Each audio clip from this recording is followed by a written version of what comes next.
I am the Ascended Master, Mother Mary. Now you all, of course, know how to search the internet. So you know that if you put in a certain word and hit the button, you get 3.5 million hits. But we have a similar feature in the Ascended realm in the form of the Akashic records, where you can also search. And what you are searching is not, of course, what people have put in the Akashic records, but what actually happens.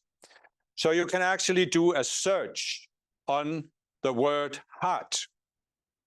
And you can see how many times people have used the word heart in a spoken sentence. And then you can do a more sophisticated search where you see what words have people used in the same sentence as the word heart. And if you search this way, you will see that the most common word associated with heart is broke or broken, as in, it broke my heart, he broke my heart is broken. So the topic I wish to talk about here is this concept of the heart breaking. And obviously, I am in no way discounting or making light of people's experiences. Many people throughout the ages have had this experience that something broke, either in their physical heart or in their heart chakra. Even if they weren't aware of the chakras, they could have this sense that something breaks. And I am not discounting the experience at all. But the question I will start out with, of course, the physical heart can break or be damaged. But when we are talking about the heart chakra, can the heart chakra actually be broken? Is it possible for something in the physical, emotional, mental, or identity realm to break the heart chakra? And the answer to that is an unequivocal no. It is not possible. The design of the aura is so that nothing from the lower vibrations of fear can break the chakras. Now take care. We have said that there are valves in the heart chakra and in all of the chakras, of course, that can be closed. But they cannot be broken, so they cannot be opened again. We have also said you can take in energies and thoughts and ideas and images from the vibrations of fear into the outer chakra, the part of the chakra that is outside the valves. So the chakras can be polluted, but they cannot be broken in a way that could never be repaired. And this is important to keep in mind when we are talking about healing the heart, because we have called it healing the heart because it is what most people respond to based on this experience that the heart can be broken. But it is really a matter of clearing the heart. For the heart can take on pollutants, the valves can be closed, but nothing can be broken. And so when you realize this, you can begin to look at experiences. Some of you may have had the experience in this lifetime that your heart felt broken. All of us have had it in past lifetimes, certainly when you received a birth trauma. And so you can now begin to look at these experiences and at least contemplate that as dramatic as they felt at the time, as it seemed like something had happened that could never be undone, that could never be repaired. While the feeling is there, and I am not discounting it, it is not reality. Nothing can be broken so that it cannot be cleared again. And so you can very slowly, and I know that for some this will be difficult in the beginning because the trauma is so fresh, it's still so deep, but you can at least begin to contemplate, as we have said, with free will. You cannot make a choice, you cannot undo by making a more aware choice. But even beyond this, you cannot actually be broken by anything that has happened on earth. We have said a conscious you is pure awareness. It cannot be changed by anything that happens on earth. Again, there are deeper layers of understanding of this, because the conscious you can, of course, take on the selves. And you are then, the way you look at yourself and the way you look at the world is changed. But the point here is, you cannot be permanently changed in such a way that you cannot again become whole. And again, I know that many people have felt that they were so hurt that it feels like you could never become whole again. But that feeling is not the conscious you. It is a separate self. And if you look only at the separate self, you can say, well, it's probably true enough in the sense that the self that was created in a traumatic situation was created in a broken state. And it cannot be fixed. What have we said so many times? The self projects there's a problem that must be solved. So, as self projects, your heart was broken, and it must be fixed. But what have we said so many times? You do not overcome the self by solving the problem that the self is projecting. You overcome the self by letting the self die and letting go of any desire to fix the problem. You cannot fix the self that projects that the heart was broken. You can only let it go. This, of course, is the difficulty. We know this very well from our own experience. So what does it really mean that it feels like the heart was broken? Well, it means that this self that was created based on the trauma is based on this belief that there are things that can happen in the unascended sphere that could never be undone. This is a belief that has been cultivated originally by the fallen beings, not even in those who fell in the fourth sphere, but actually in the sixth sphere. Some fallen beings came up with this idea that if they could get people to make a mistake and then project at them that this could never be undone, this could never be repaired, then they could put people in this catch-22 of trying to repair the irreparable, trying to fix what could not be fixed. And therefore, people will be so focused on changing a condition in the physical world that cannot be changed. And so you see again, the common experience in the physical realm is that there are choices you can make, things you can do, things that other people can do to you that have consequences that cannot be changed physically. If you are in an accident or in a war and one leg is cut off, well, this cannot be undone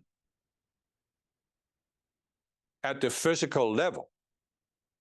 And this applies at the physical level. There are some consequences that cannot be undone at the physical level. But as we have said so many times before, it is not actually the physical situation that affects you. It is what takes place in the emotional, mental, and identity level in reaction to the physical situation. And nothing at those three higher levels can be permanent or unalterable. Whatever has happened to you at those levels, you can overcome by letting the selves die. I realize, as I said, in terms of healing a physical disease, that this is difficult.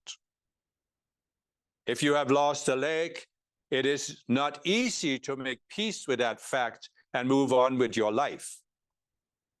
I am not saying it is easy, but I am saying it is possible.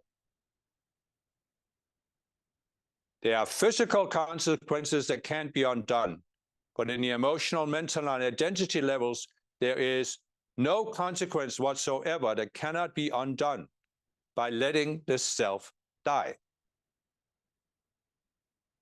So therefore, your heart chakra, your heart cannot be permanently broken. Whatever has happened, however strong the reaction was, it can be overcome. It can be transcended. It cannot be fixed, but it can be transcended so that even the physical condition does not take you away from wholeness, does not disturb you, does not stop your growth, does not prevent you from ascending.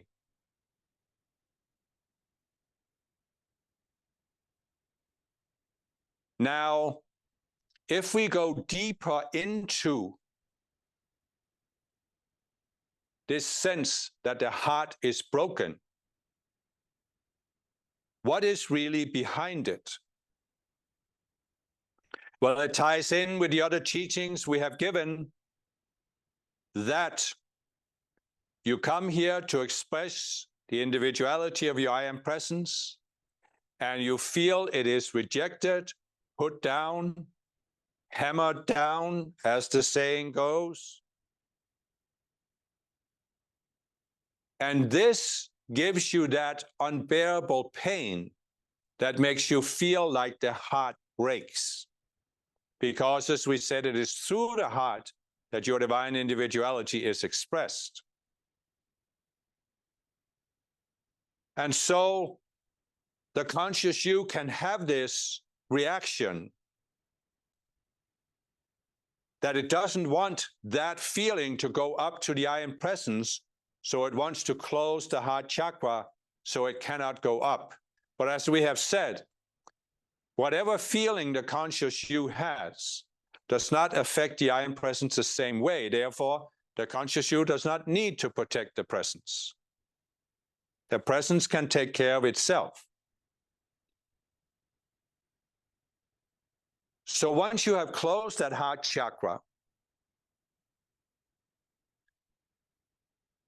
you can have additional traumatic experiences where you again feel like the heart breaks. If you have experienced in this lifetime the sensation of the heart breaking, you have most certainly experienced it in past lifetimes also. Because once you have gone through that experience one time, then it becomes easier to have it again.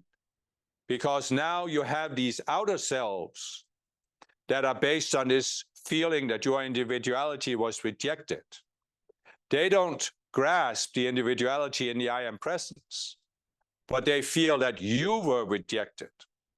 And so when you have that sense of being rejected for who you are, that can cause you to feel that the heart is breaking. This often happens in a love relationship if a partner leaves you. But of course, there are other situations where people feel the heart is breaking, such as if there's an accident or if a loved one dies. These are the most common experiences. And so what is that causes this? If you have a loved one who dies, is it really that you feel that you were rejected because the loved one couldn't help but die, whereas the love partner that left you could have chosen differently? But the reality is that when you create these subconscious selves, when you create essentially that first self after your birth trauma, the primal self as we have called it, you are now creating an outer self that is meant to make you never again feel the same pain you felt in the birth trauma. And the self therefore builds a certain image of the world and how the world should work so that you can feel you have control over your life and you can avoid being really hurt. So you have a certain sense of how the world should be. And you transfer that to, for example, your family members shouldn't die until they eventually get old, but certainly no accident should happen, and many other conditions where you have a certain view of what should or what shouldn't happen. And then when that view is broken, the self feels that it was rejected. Its worldview was rejected, the worldview that it is identified with. So in a sense, we could say that originally the conscious you felt that your divine individuality was rejected. This created the primal self. And now the primal self feels that every time it is demonstrated that it doesn't have control over your life and the world, it is rejected by the world.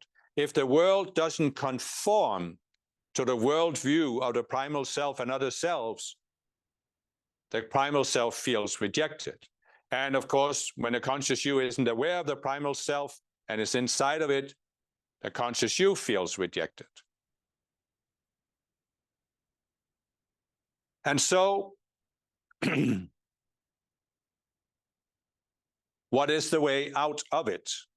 Well, we have given the tools for how to resolve the selves, the primal self and others, and they are, of course, useful and valid. You can certainly use them. But what I will give you here is just some thoughts about how you can shift your perspective.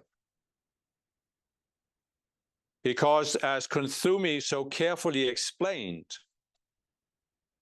the real effect of the birth trauma is that you are now focused on self. You came here not being focused on yourself, focused on raising the whole, but after the birth trauma, you are now focused on self.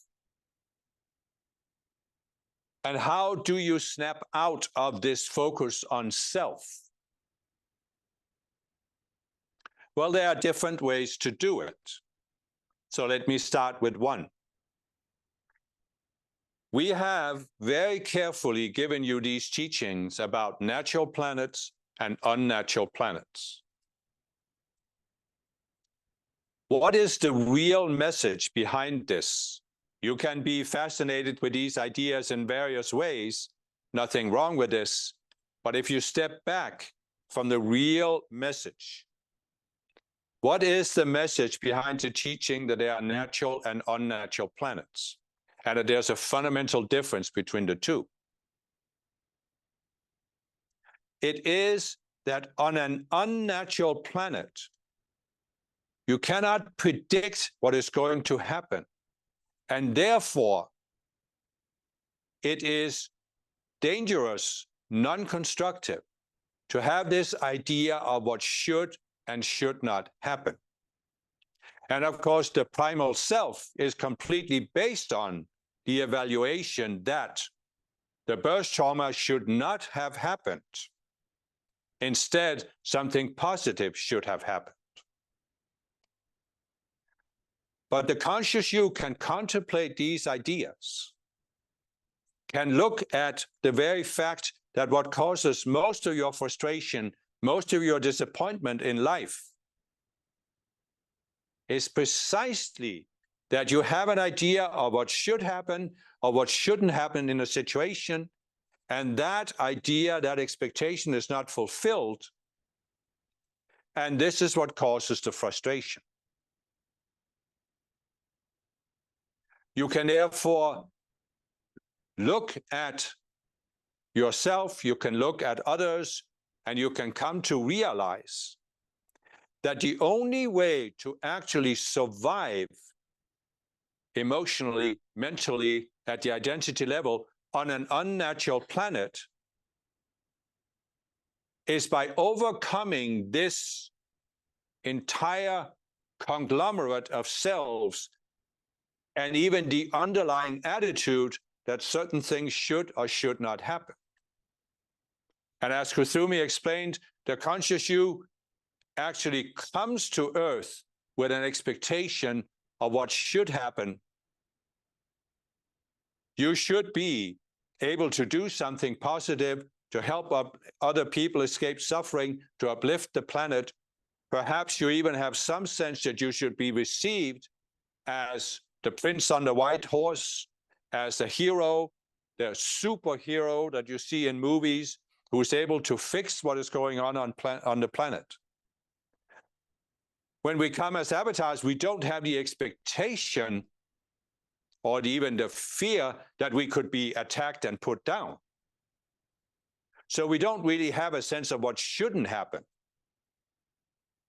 But as soon as we come down here in physical embodiment and experience what life is on Earth, and experience that what we thought should happen isn't happening, we very quickly develop this sense that, oh, this should not have happened, that should not have happened, this thing should not have happened, this definitely should not have happened. And so you are now caught in this dynamic, and the primal self is entirely built on this dynamic of what should and should not happen. But the conscious you has the ability to step outside of this and see that this is what causes you to be hurt. Why can you have the sense that the heart breaks? Because behind it all was this sense that certain things should never have happened, but now they have happened. And you are so shocked by this that it feels like your heart is breaking, because your whole sense of what your life should be like is shattered, is challenged. And it's such an overwhelming feeling, and that feeling of being overwhelmed once again, twice again, 1,000 times again, is what makes it feel like the heart is breaking. And so the conscious you can come to see this mechanism, and therefore you can decide to work on this, to start working on it. And you can take certain examples of this. You can take what you know about the path. If you will allow me for a moment to take you back to the situation where I was embodiment as the mother of Jesus. I have given birth to Jesus. I have followed him, seen how his potential slowly started unfolding. I have seen him start his last mission, knowing that there was a very real risk that he would be killed. So it wasn't that I wasn't expecting this. So here we now are. He has been nailed to the cross. I am standing at the foot of the cross looking up at him. And you could say that as a mother, watching my son die could have broken my heart. But it didn't. It could have. And if I had allowed my heart to break, I would not have made my ascension after that lifetime.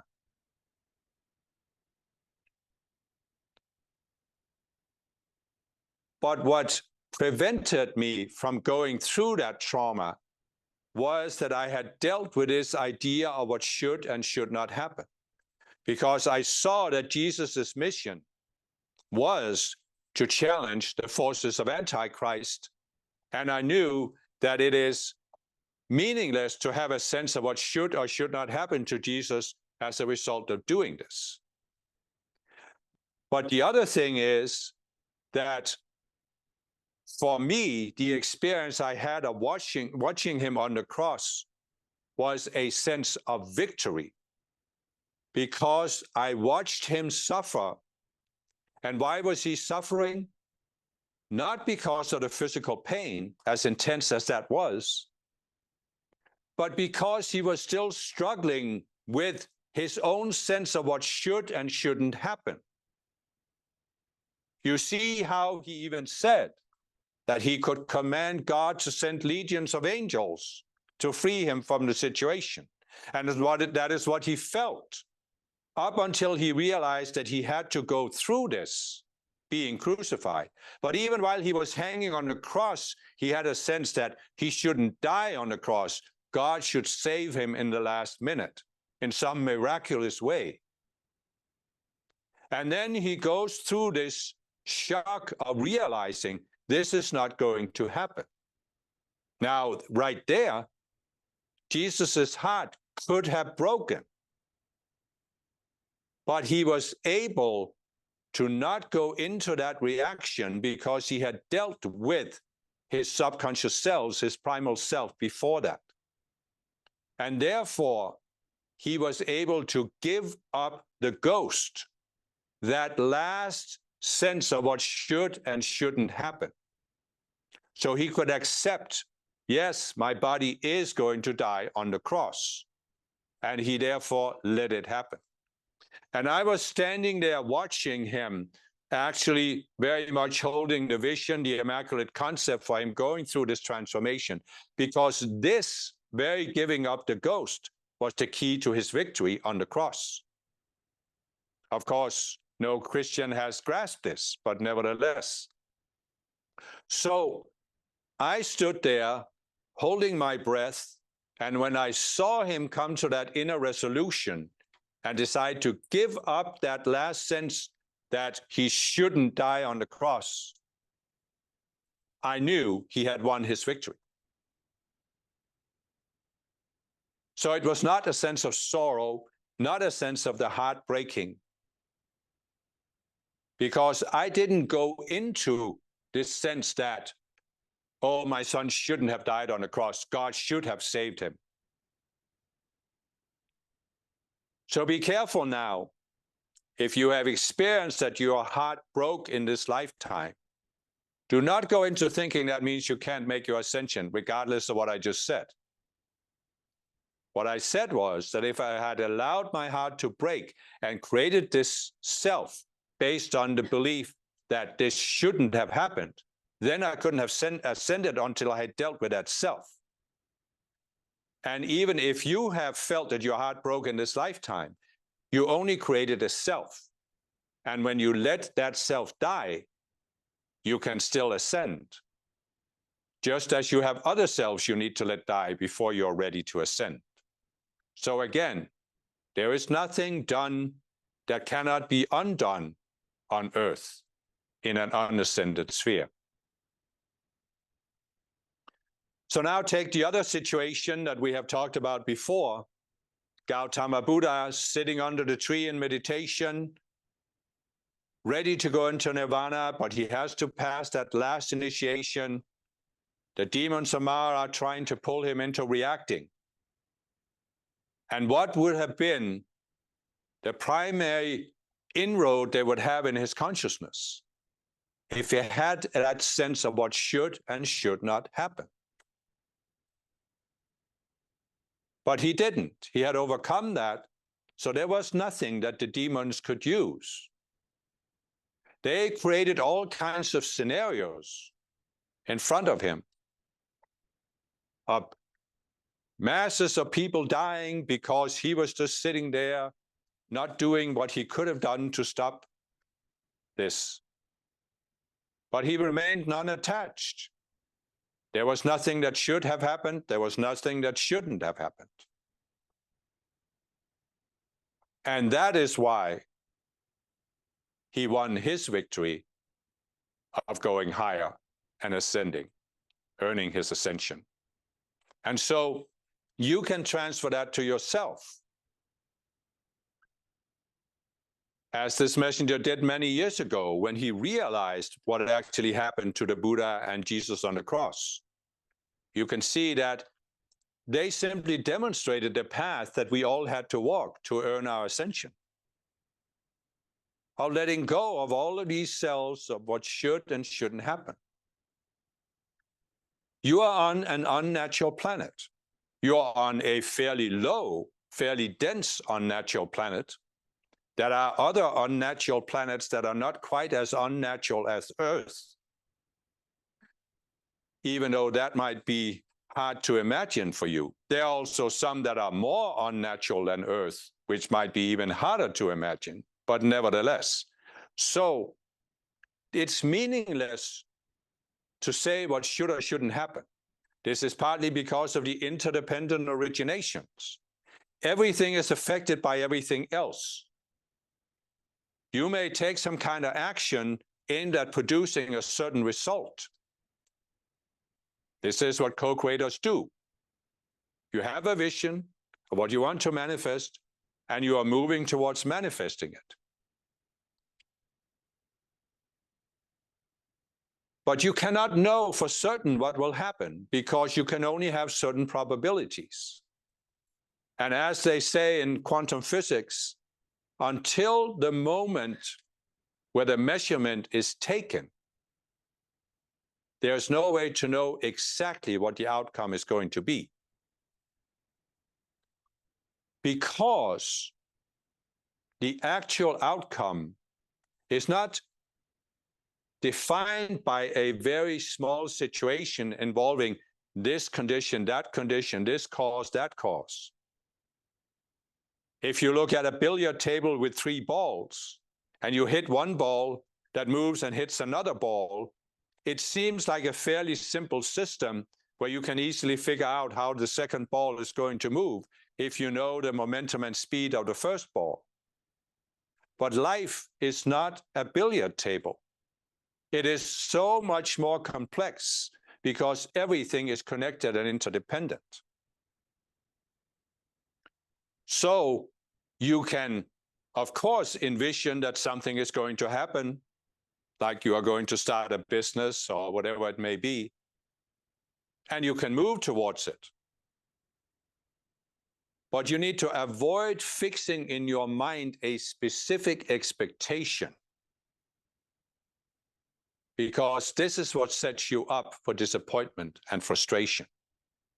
So again, your heart has been hurt because of this experience that something happened that you thought shouldn't have happened.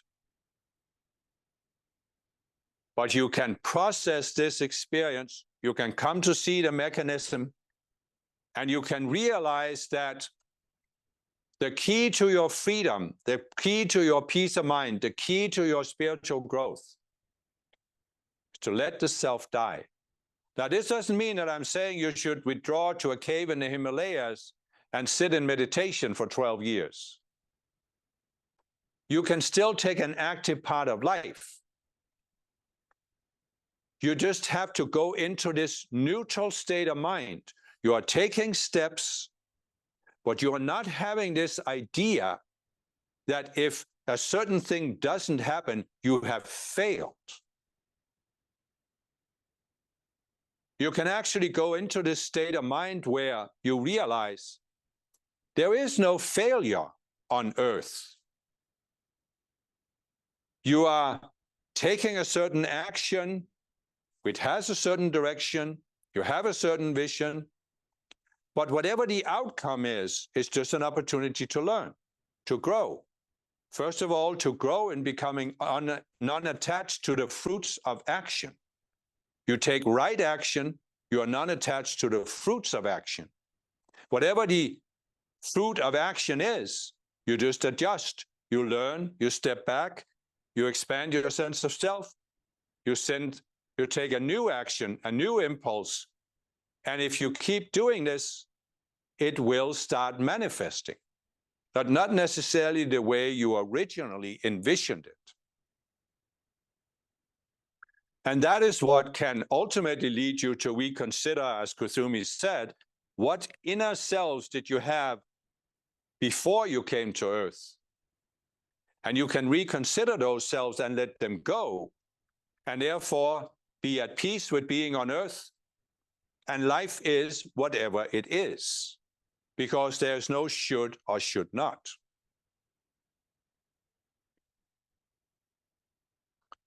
You look at this nation of America, you look at the polarization, you look at the animosity. What is behind it all? Each side has a fixed image of what should or shouldn't happen in this country. And they are so focused on that image that they are not in their hearts. They are in their other chakras, many of them the solar plexus chakra, or in the throat chakra, where they are screaming and yelling at those that they see as the enemy. But they don't have heart, and so they cannot connect with each other, and they cannot connect to what we have called the basic humanity, because it is only through the heart that you connect to the basic humanity. And the basic humanity is what allows you to embody the golden rule: don't do unto others what you don't want them to do to you. You have a certain sense that other people are like you, have the same inalienable rights that you have, and therefore they cannot be the enemy.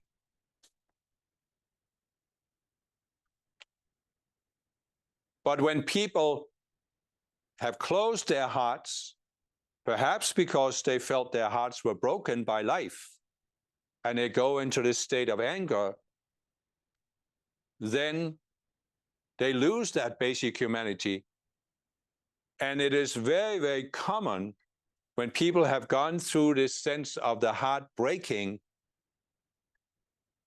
that they want someone to blame. And of course, it can't be themselves. So it has to be those other people. As we have said, when you are connected to the heart, when you are connected to your I am presence, to the Christ mind, there comes a point where you see that there are no other people. Nothing is other, for everything is out of the one mind. But when your heart is closed, you cannot connect to this. And when your heart is broken, you feel like you didn't do this. These were these outer circumstances. And therefore, you can very easily go into wanting a scapegoat, wanting someone to blame, and wanting someone to punish. For when your heart is closed, and when you feel like it was broken because something happened that shouldn't have happened,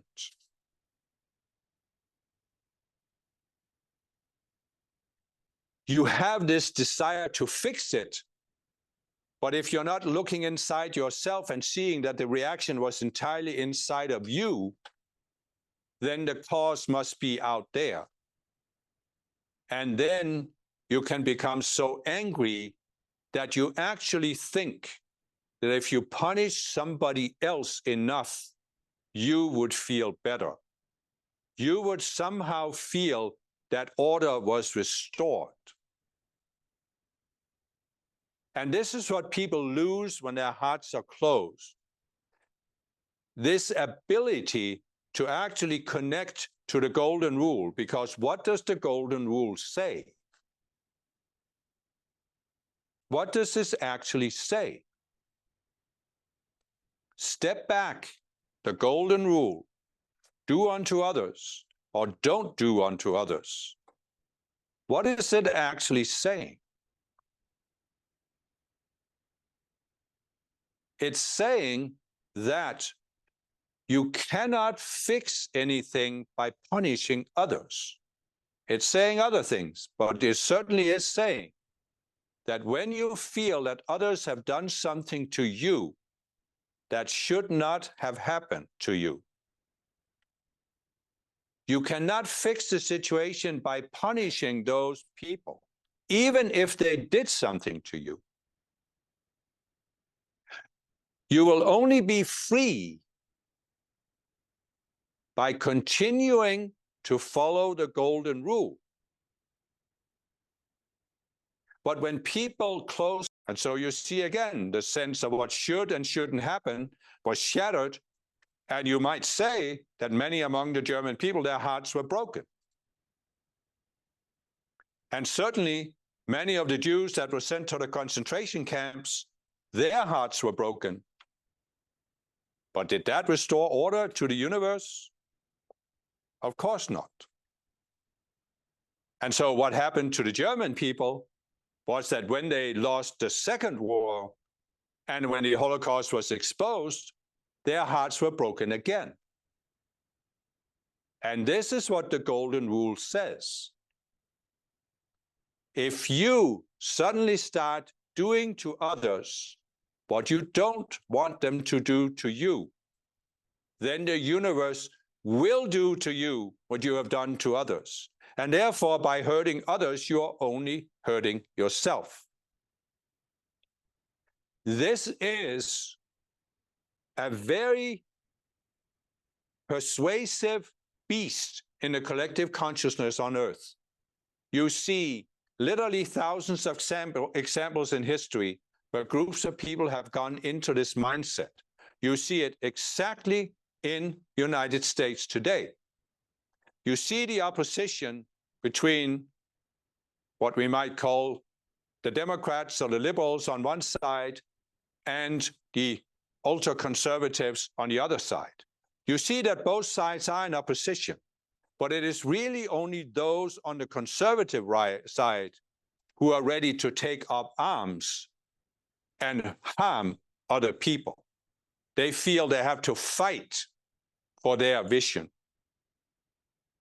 And this is the same beast that drove the Nazis to persecute the Jews, that drove the Soviets to persecute their own people, that drove people in the Middle East to seek revenge for revenge for revenge in an unending spiral, that have caused tribal warfare in Africa, that have caused so many other conflicts around the world. The Cultural Revolution in China under Mao, so many conquests. And right now, right here in America today, in what they see as the greatest nation on earth, you have the exact same dynamic. That some people are looking for a scapegoat, thinking that if they can just punish the scapegoat or shut out all those immigrants, their sense of order will be restored. But no matter what they could possibly do, their sense of order will never be restored. Because what threatens the sense of order is not the outer conditions, the other people, but their own psychological reaction.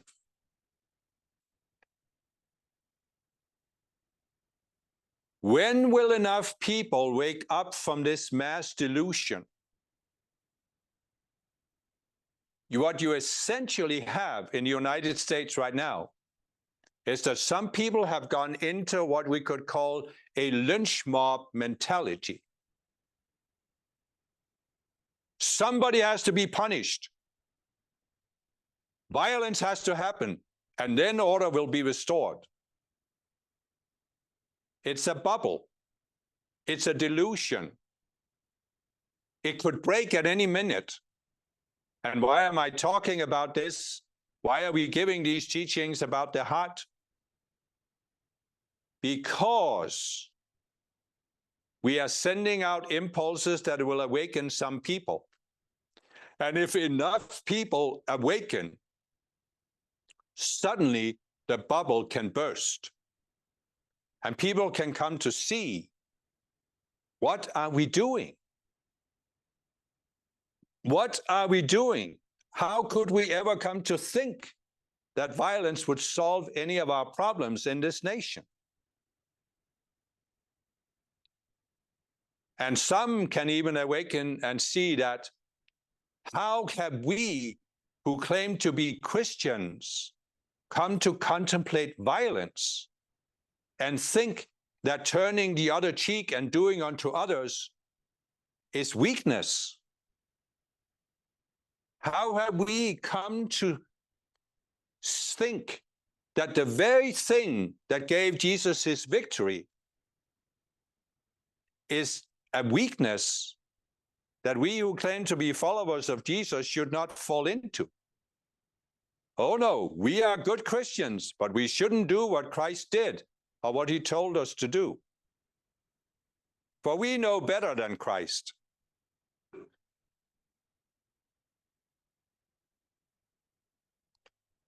Who was it that thought they knew better than Christ 2,000 years ago? They thought that Jesus was so dangerous that he had to be executed? Well, they were the forces of Antichrist, those who were in the consciousness of Antichrist, what we have called the fallen beings. So who is it that thinks today, as these leaders of these Christian churches, that they know better than Christ? In some cases, the exact same people reincarnated. There are people incarnated in America today who cried, Barabbas, Barabbas. Never mind the living Christ. We don't want him. We prefer a murderer. There are those incarnated in America today as leaders of Christian churches who were the very leaders of the Jewish religion that had Jesus condemned to death. And now they're doing the exact same thing, not to Jesus, but to the Christ in their brothers and sisters in America. Does that make sense to anyone? I know it doesn't make sense to you here, but I'm sending this impulse. Does this make sense? Then awaken from your delusion that you know better than Christ and start turning the other cheek.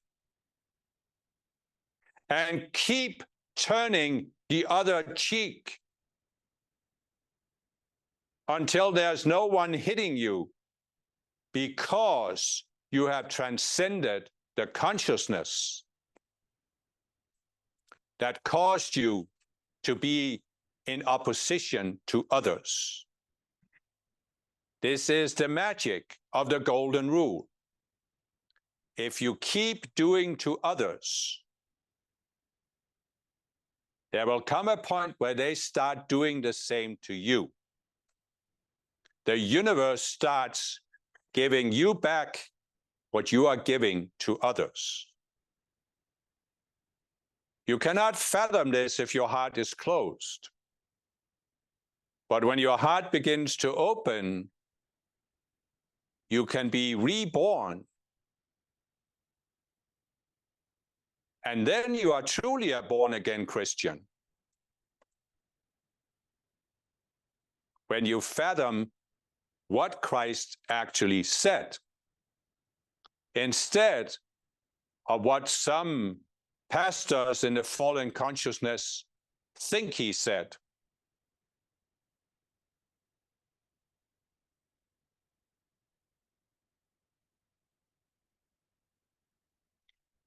You who are devoted to the word of God,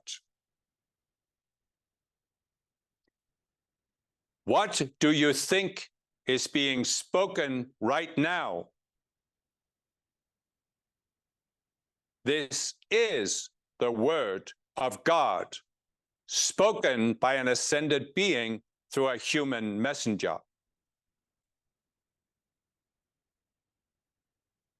If you cannot fathom this,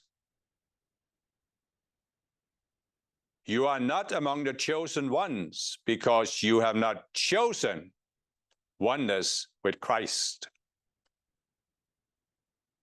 You have chosen death, or you have not been willing to give up your sense of superiority, your sense that you know better than Christ,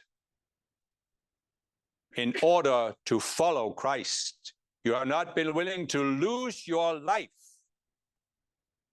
for Christ's sake. So how can you be one of his disciples? How can you represent him?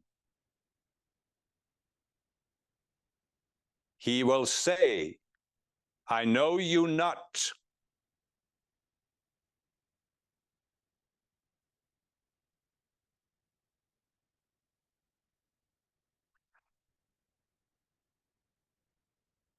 Truly,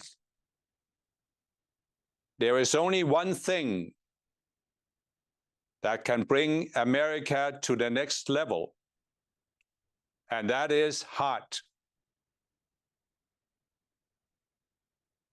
Many times in the history of this nation, people have shown heart.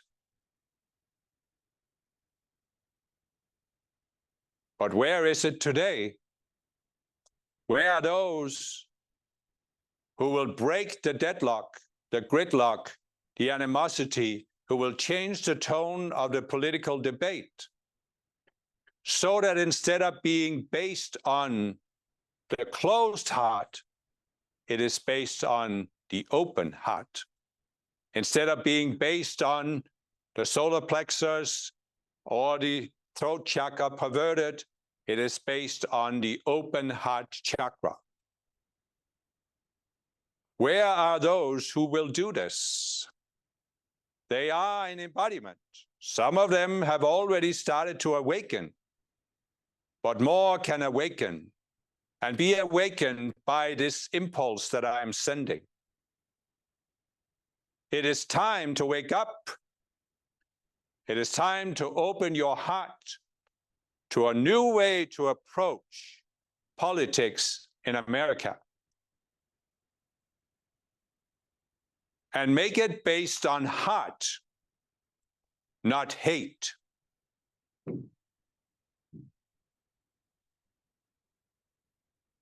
And when you open your heart, you will clearly see those who are speaking based on hate and have no heart. And how can you vote for someone who doesn't have heart?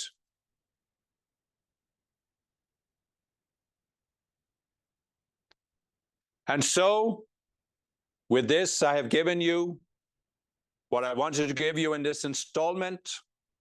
Again, you will need to go back, reread it, re-listen to it, and process it, what it means for you personally. But I trust that those of you who are open to our teachings will have found something here that appeals to you, that applies to you, that you can see how you can use this to start changing this sense of what should and shouldn't happen. And therefore, you can make peace with your life, however it has formed itself so far.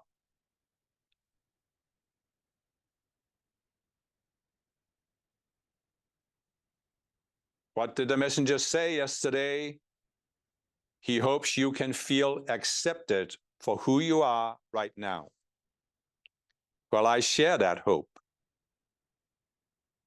I have no condemnation, no judgment of any of you.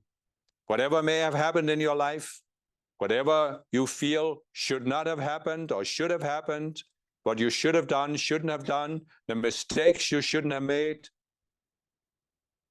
it means nothing to me.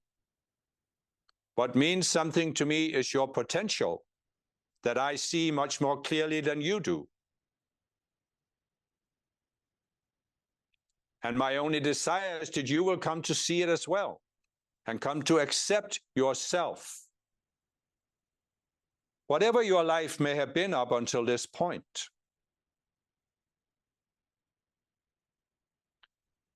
There is nothing that cannot be healed. There's nothing that cannot be transcended. There's nothing that cannot be overcome. But it can only be overcome by giving up the ghost, the ghosts, one at a time. And the last ghost to overcome is what Kusumi talked about, the focus on self. What was the ghost that Jesus gave up on the cross? What does it say when he said that he could command God to send legions of angels to save him? What does this say about Jesus' state of mind at that moment? He was focused on himself. I had, in a certain sense, a higher level of non-attachment, a lower level of focus on myself than Jesus had when he was born. That is why I could be the mother holding the balance for him. And I saw throughout his entire life how his essential challenge and the only way he could fulfill his mission was to overcome the focus on self. And he did make progress, but still, even during the 3 years of his public mission, he always had a certain sense of self-importance and the importance of his mission. I'm not criticizing or judging this. It was part of what drove him to do what he did. I'm simply pointing out that he only won his victory by letting that ghost die, by giving up that ghost. And it's the same for each and every one of us.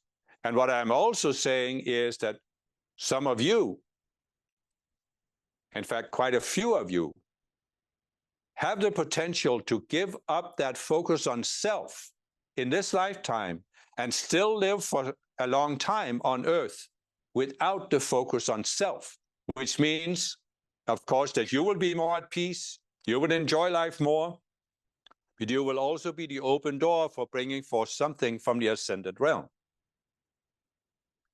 that is blocked by the focus on self.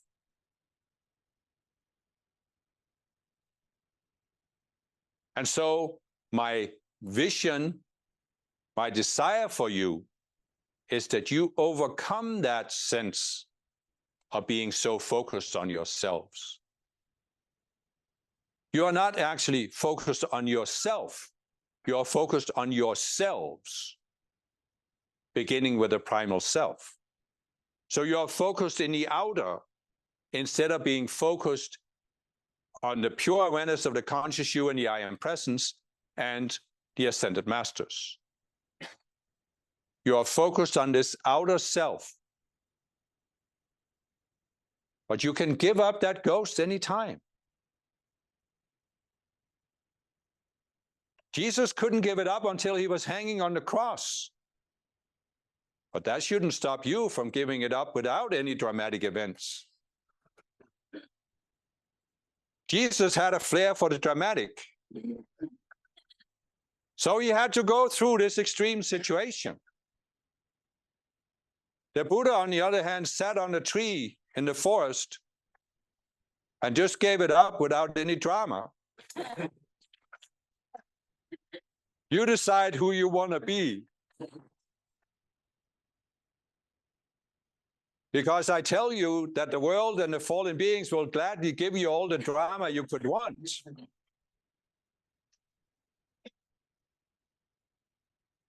But if you've had enough of the drama on this planet, then it's just a matter of coming to the point where you realize this is the now to give up the ghost.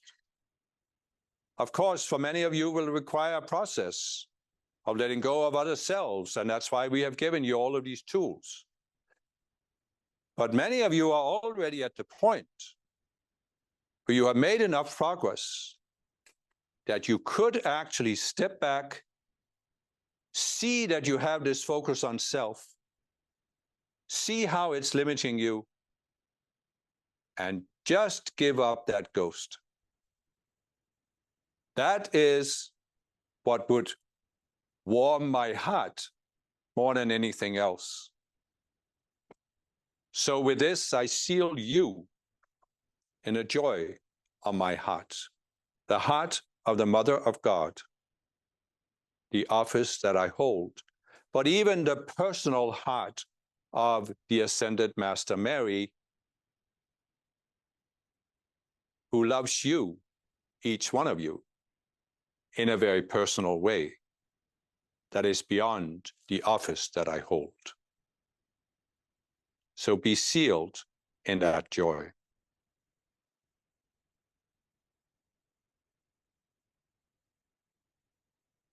A minute, okay? I know at a conference it can be kind of overwhelming, a lot of things happening, and you get caught up in it. But the masters would like us to just step back and just realize we're actually here. We're here together with each other. We're here together with the masters.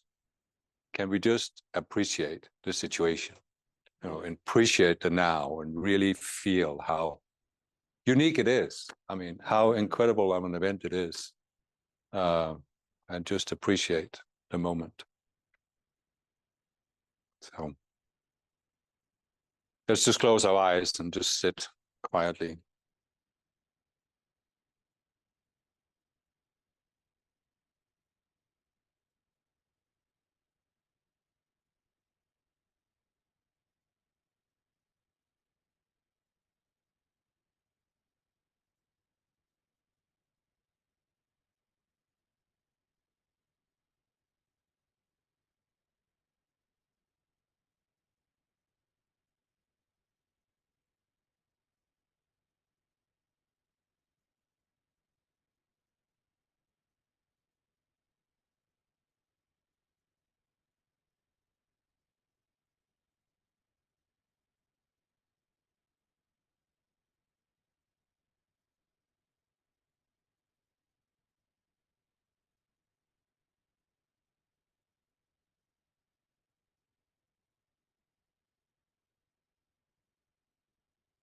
So there's a vertical figure eight flow between the masters and the world, and we are right in the nexus of that figure eight flow. There's a horizontal figure eight flow in the world, and we are right in the nexus of both of these figure eight flows. We're really right there in the nexus. And right now, is there any better place to be? I mean, it's just amazing. It's just amazing. So thank you for being here and making this possible.